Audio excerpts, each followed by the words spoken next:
Good afternoon, Andy Dunbobbin here, Police and Crime Commissioner for North Wales. I've been in Llangollen this afternoon with PCSO Carl Joseph.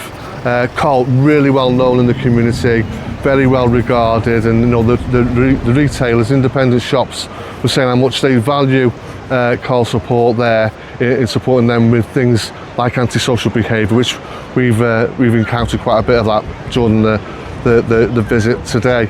But what is good is that knowing who that local connection is as well, with Carl being embedded in the community here and being so well known, that gives the retailers and all the shop owners a great deal of confidence in who to turn to in actioning any things like the shoplifting and antisocial behaviour.